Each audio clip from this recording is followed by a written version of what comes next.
Hello and welcome back to This Week in Hollywood, episode 4. I am your host, Adam Robson, as always. Unfortunately, we do not have any guests this week, so it's just going to be me with you today. But we do have a big episode today for a lot of movie trailers coming up that I'm very excited for, as well as our review of Overlord and some other things that we can talk about. So we'll get right into it with some current movies that I've seen or plan on seeing. Now, first up is going to be White Men Can't Jump. Now, this is the new Hulu movie starring Jack Harlow. Just came out recently. Bit of a comedy sports movie with basketball, obviously. A remake of the 90s version starring Woody Harrelson and Wesley Snipes. And going into this movie, I saw the trailers. I wasn't expecting too much. I was expecting, just a fun kind of comedy movie with, a more modern spin on the original. And I gotta say, I didn't hate this movie. I thought it had some decent jokes, and Jack Harlow didn't do too bad of a job as acting for, from what I know, his first movie. I could be wrong in that, but I'm pretty confident in saying that. Some other people that were in it though as well. Lance Reddick makes an appearance. Obviously, he passed away recently. Rest in peace to him. I thought he was great in John Wick, but he does a decent performance in this. Is the dad of one of our main characters, Kamal. He did a very good job, I thought. Also, the guy who plays Kamal, Sinqua Walls, I think is how you say it. He did a pretty good job as well. I didn't really have any problems with acting wise. It was mainly just a lot of problems with the writing. There were three writers on this movie, which I felt the tone of the movie got lost and the pacing wasn't my favorite. There are definitely some parts that could be trimmed down, which is a shame for a movie that was so short. I mean, coming in right around an hour and a half, you'd expect that movie to be flying through, but I did feel it dragging at times. Obviously, a comedy is hard to review because, how many times can you say it wasn't funny or it was funny? I did find some good jokes in this, some decent comedy, but there was also definitely some parts where I was really just wanted the movie to keep going and move on. Some jokes that fell flat.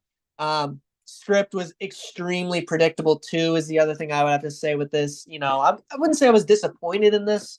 I wasn't really looking forward to a movie like this, but it was out. I wanted to see it, compare it to the original.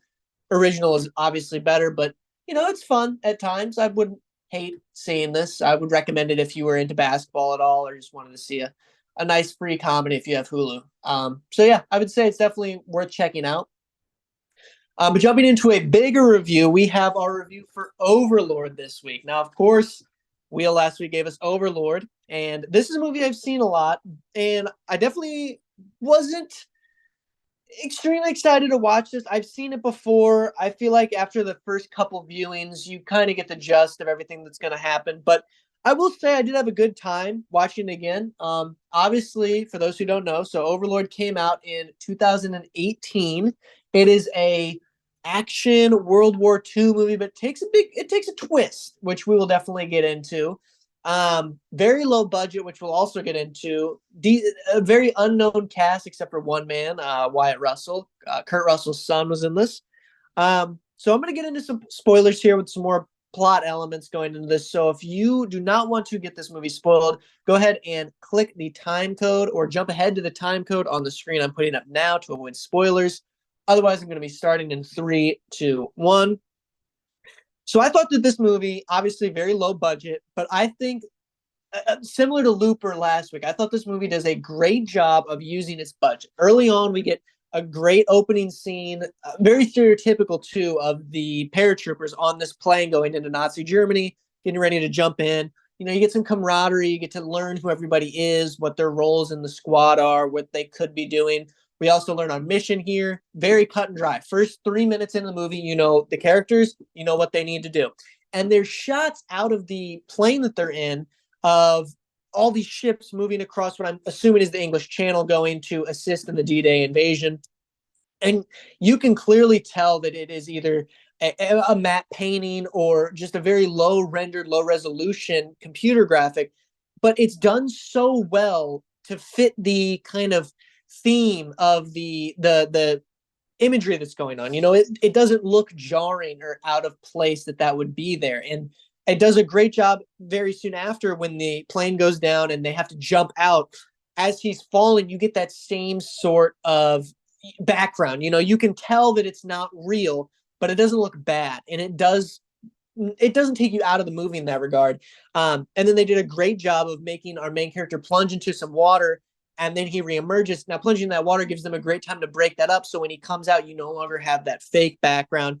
You have the real background, and then the movie starts to look great. It looks like a high budget movie for something that has a budget of only $40 million. Obviously, that sounds like a lot to us, but in the movie industry, that's really nothing. But I really did enjoy the beginning of this movie. I thought that it was very stereotypical of a World War II movie. But I didn't hate it. I did enjoy there was early on they actually kill off not a main character, but a character we had come to know a little bit.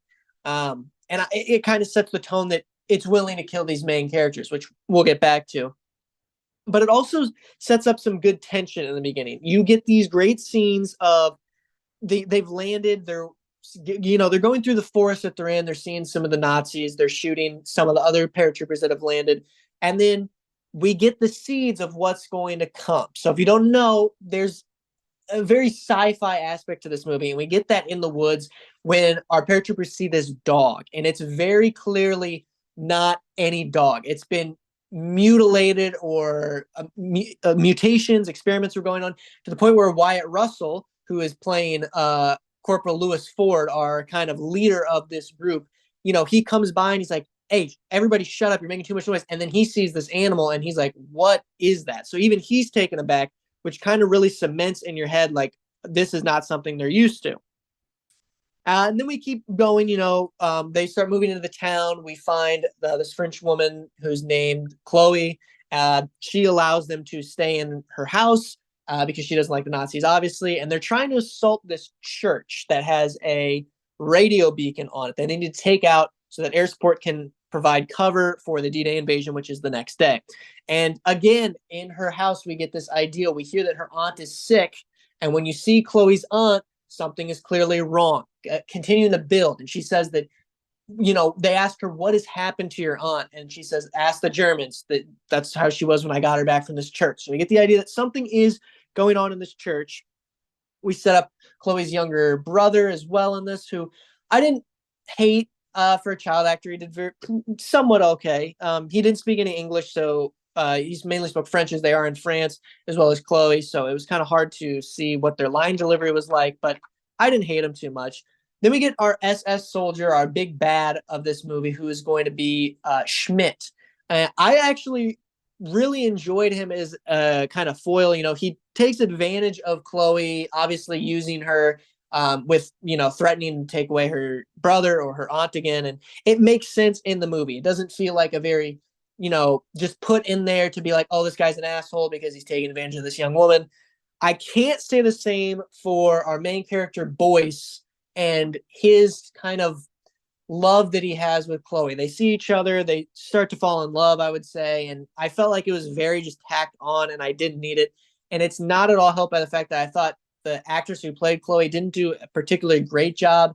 Some of her line delivery I felt was off, and it kind of took me out of the movie. But this movie is obviously not in it for these characters. This is not a character study. This is very much a World War II action and a little bit of suspense, which we'll get into. But the movie moves along in a very well-paced, well-structured narrative. Everything flows together, moves from one place to the other. And then we finally get when Boyce is tasked to go look for any more survivors from this plane, and he winds up getting chased a little bit by some of the patrolling Germans and ends up in this church. And this is where I feel this movie takes off. Now, I've seen this movie before, and I will say that it is very suspenseful when you are finally getting to see what is really going on. And it does a great job of that. We come into the church, Boyce is sneaking around, and you're hearing screaming, and weird noises are coming from the church and slams. And you can tell that they're doing these experiments that would lead to Chloe's aunt and the dog they found outside. But we don't quite know what it is. And we do get a couple jump scares here. Now, I'm not the biggest fan of jump scares. I feel like they're a pretty cheap way to scare someone. It's not so much building tension or scaring someone. You're just flashing something on screen. But I feel like the noise is what really elevates this movie, because it's not just, you see these things jump out at you. They do, but there's a lot of stuff you don't see. And the audio and the sound effects that come from these experiments is really good, like bones creaking or breaking. And it really sounds like there's something going on there. And I also have to praise the makeup here. Now, I do have a problem, which I'll get into later about some of the makeup, but for the most part, the makeup on the zombies, which, yes, there are Nazi zombies in this movie. It's literally about Germans doing experiments and creating unkillable soldiers. I felt like the makeup was great. You see a couple of them up close, and they look really good, and they sound great too. I thought those were definitely the two strong points of this movie. Again, a movie that doesn't have a big budget, knows what it needs to spend its money on. It put it all in that makeup and sound design, and I really thought that it was pretty good. Our church scene plays out. Boy sees these insanely grotesque experiments going on, steals a vial, and even finds one of his captured squad mates that is now being experimented on.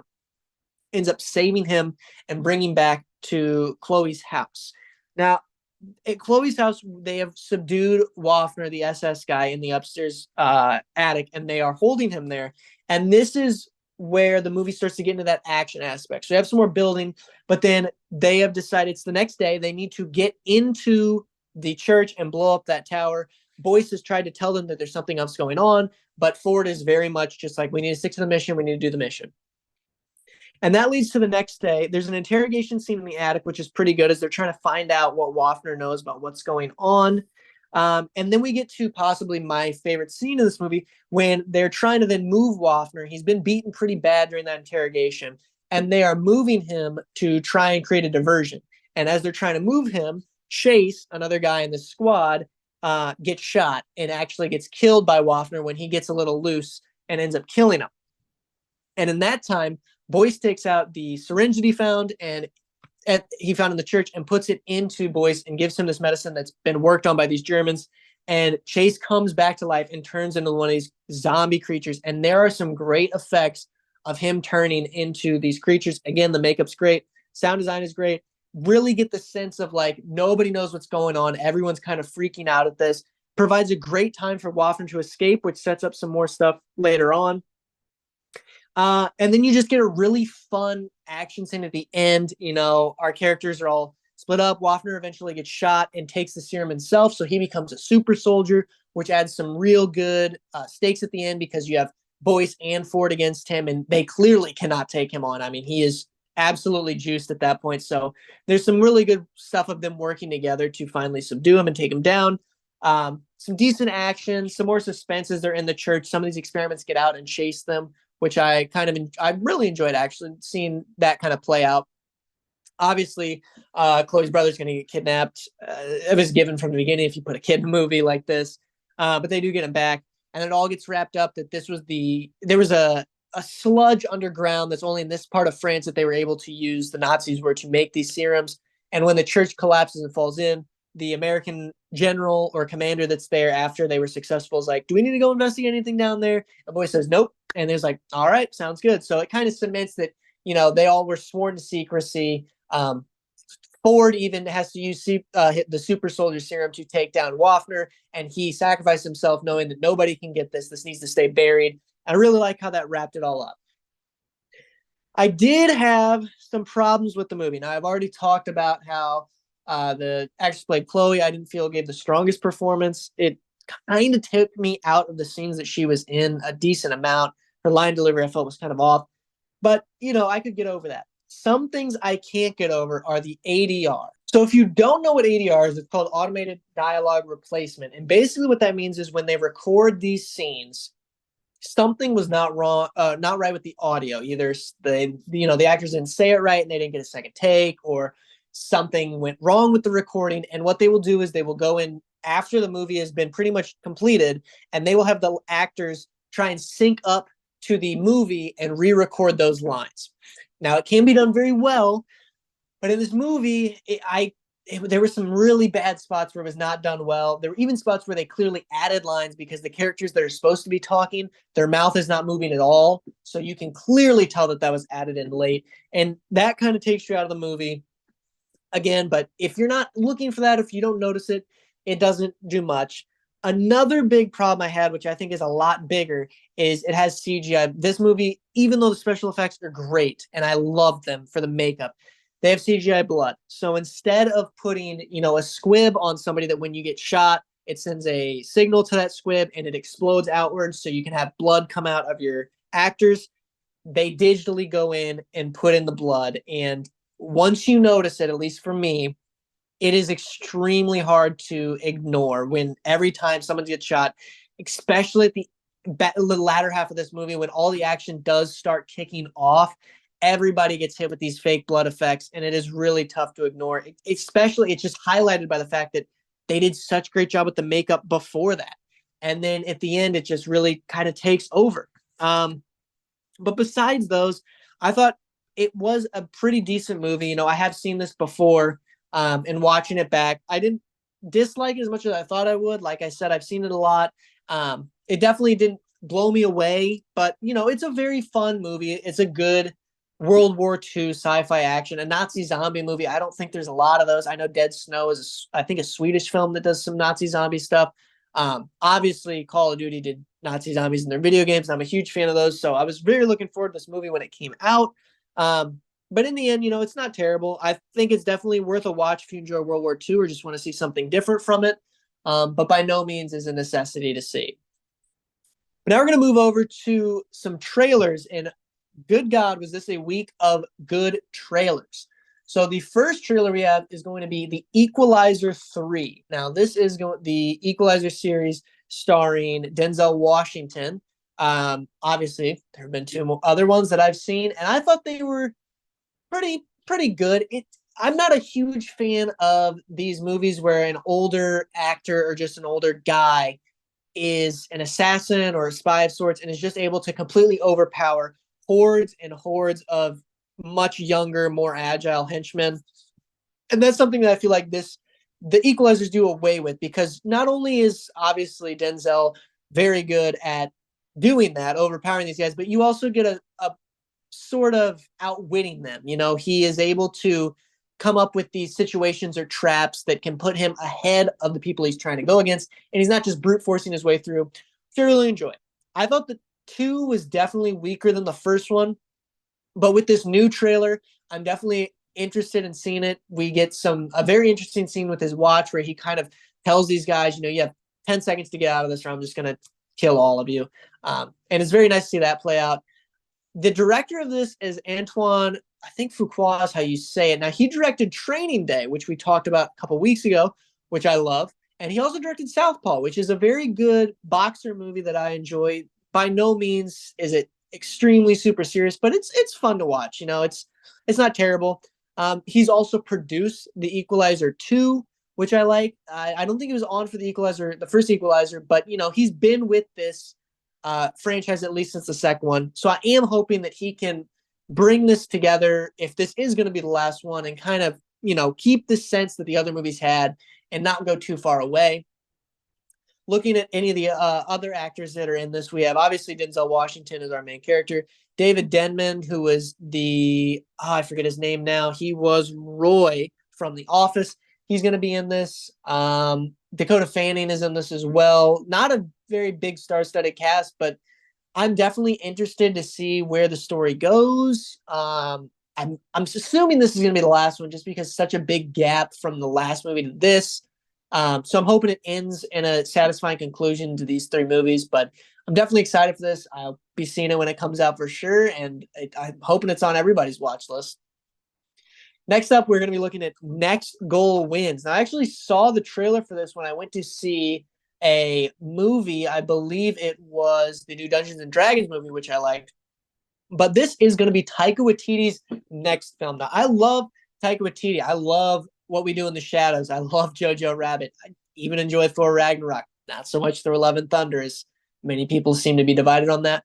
But this seems to be a really fun, just comedy. Now, it stars some bigger names.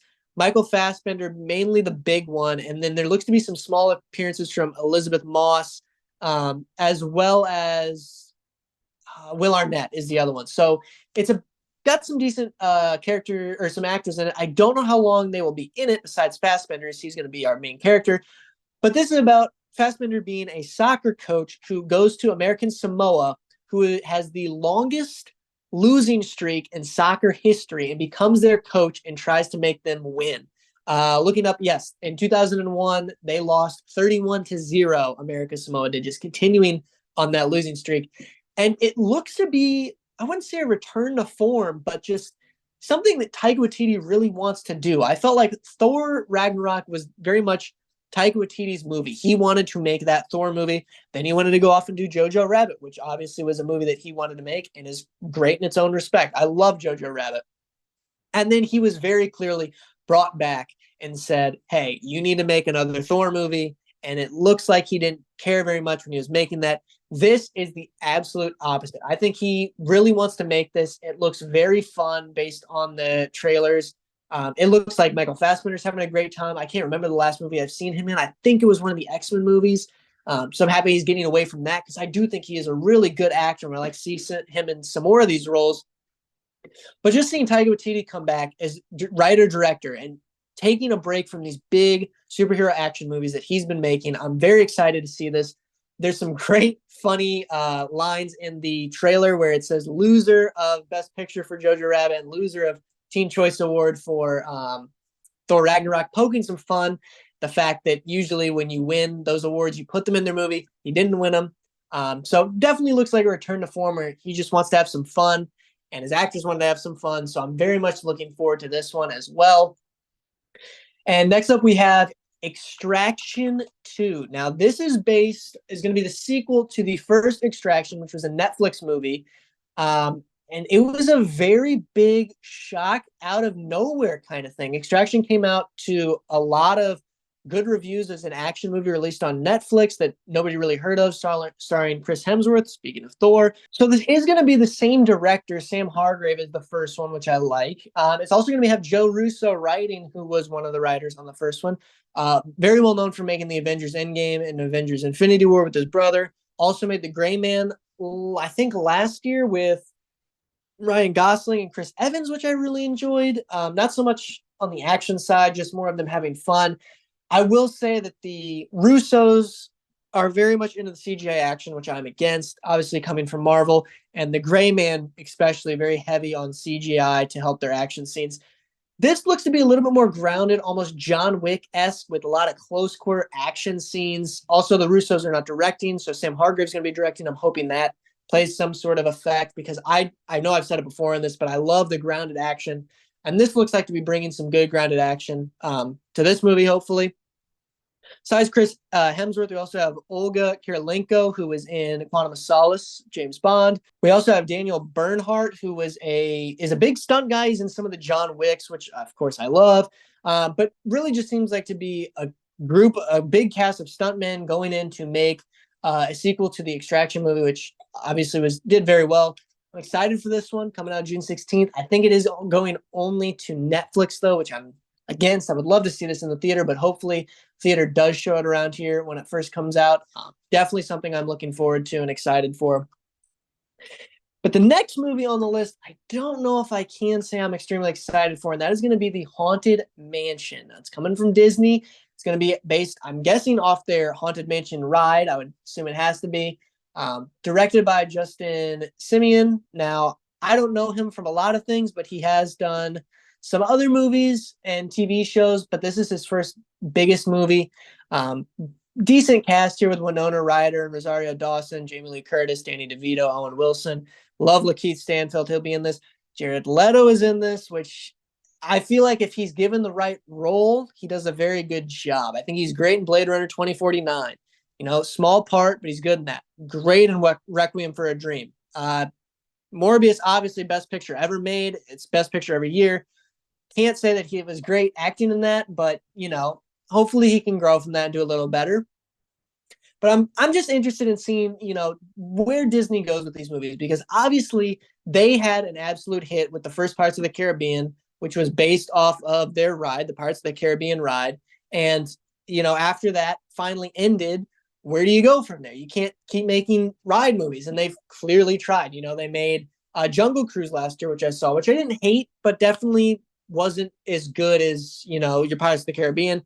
And I'm worried this is going to be in the same vein of trying to live up to a Pirates of the Caribbean, and it just can't. I don't think a Haunted Mansion can live up to what that series created. I mean, there was Pirates of the Caribbean movies, brought in a couple $1 billion over 5 movies. And when you had such a good star like Johnny Depp in those movies who just nailed Jack Sparrow, I don't know if they can replicate that, because Jack Sparrow is Johnny Depp. Like, they are inseparable. I can't imagine making a Pirates of the Caribbean movie without Johnny Depp. And I feel like watching Curse of the Black Pearl, that first Pirates of the Caribbean, he is great. Everyone's great. And that Jeffrey Rush is great. Orlando Bloom is great. And I feel like it's going to be very hard to replicate that in this. And I think they either need a great cast, which looks pretty good so far, or you need someone like Johnny Depp to really cement your main character role and really give somebody for the audience to root for and cling on to. And I don't know if that's going to be possible with this. Obviously, I haven't seen it yet, but I'm just worried that you won't be able to connect to this one as well as people connected to your Pirates of the Caribbean. Keeping that in mind, though, it does look to be interesting. It's got some decent humor from the trailer. Obviously, though, they're going to put their best humor in the trailer, so I'm hoping it's able to do more than just what has been shown. Coming out July 28th, we're going to have a huge summer for movie this year. I can't believe how much is still being announced this close. It's honestly incredible. It's going to be a big summer for movies. This will definitely be in there. I'll probably check it out, but I'm going to be a little wary on this one more than anything else. Now, something that I'm really interested in, but I don't know is going to be very good, is going to be The Creator, our next movie we're going to be looking at here. So this trailer just came out a little bit ago. It's going to be coming out September 29th, later this year, but it's directed by Gareth Edwards and written by Gareth Edwards. Now, Gareth Edwards more recently did Rogue One, which I think is the best Disney Star Wars movie. He also did Monsters in 2010, which is a very underrated small budget movie. It's what got him his jump, because right after Monsters, he got to do the reboot Godzilla, which led him to Rogue One. And now he's doing The Creator. And I've got to say, it's very odd, the trailer is, but it's giving me like Avatar level vibes. I mean, the special effects look really good in this trailer. So there's basically, it's humans versus AI robots, and then we eventually see that there are some humans that are also AI. They look completely human, but they have AI elements to them. And I'm interested to see where this goes. It looks like there's going to be a main messiah of sorts that is a kid that is also an AI that is going to be the center focus of this. The trailer does a great job of showing this war between the machines and the humans. Shows the machines nuked a city early on to start this kind of war. Also, I just love the physicality it shows in this trailer. There's a scene where a robot punches a guy, and I mean, it really looks like the guy's face just gets caved in. Like, I love that physicality. It shows that these robots and AI are going to be a lot stronger, so that the humans are going to have to work around that in some way. Going into the cast, though, I'm really liking the cast we got. So we got Gemma Chan, who's been very good in the past, Allison Janney as well. But the big ones for me are going to be Ken Watanabe, who I love as an actor, and John David Washington, coming off of Tenet more recently, which, Tenet I really enjoy. Christopher Nolan's time-bending action spy movie. But you got to pay a lot of attention to understand what's going on with that. And every time I come back, I completely forget what's happening. So I have to completely, you got to sit down and completely focus on that movie. But I thought John David Washington was very good in that, very charismatic, can be a leading man. And I really am excited to see what he does in this. From the trailers, it looks like him and Ken Watanabe's character are going to be acting together a lot, and I'm excited for that. Ralph Ineson's also in this, who I loved in The Green Knight. Excited to see what he can do from this. I am worried a little bit. Obviously, there's going to be a kid actor as the main focus, so you need to cast him well with good acting abilities. But man, I mean, the trailer just looks insane with the visuals and the graphics. And I'm not the biggest fan of the Avatar movies. I think especially the first one, is a breathtaking special effects display. But I'm thinking this could be the new one. I wasn't too blown away by the special effects in Avatar 2, since I had, seen them and from the first one. I thought the second Avatar was basically the first Avatar with a little bit better graphics. This might knock it out of the park for me. I think the special effects in this trailer are very well done. Obviously, they're going to be buffed up a little bit for the trailer to make people interested. But I'm excited to see where it does, and definitely going to be on my watch list for later this year. Coming back to it, obviously, we'll be very brief on this one. Is the Mission Impossible trailer. There is a new one out, and good God, does that get me ready for that movie? Just great. Really get some story this time. Looks like we're going to be going into Ethan's past a little bit with some a former mission. Maybe they got botched. Ghosts from the past come up in the present to haunt him for his past deeds. I mean, I've said enough about this movie. I'm extremely excited for it, so I can't wait to see what happens. And we are going to be coming in to our wheel spin of the week. I am very sorry this week for our shorter episode. Hopefully next week I will have one, possibly two guests with me. So we'll have a much longer episode to make up for it. But in that case, as we wind down here, I will be doing the wheel spin of the week. So what are we going to get as it goes? And we are going to land on Annihilation. Okay, so I haven't seen this in a while. Directed by Alex Garland. Obviously, he made Ex Machina, which I really enjoyed. And I remember enjoying this. Definitely a little bit weirder, though. Big cast, though, as well. Natalie Portman, Jennifer Jason Leigh, Tessa Thompson, Benedict Wong in this as well as Oscar Isaac.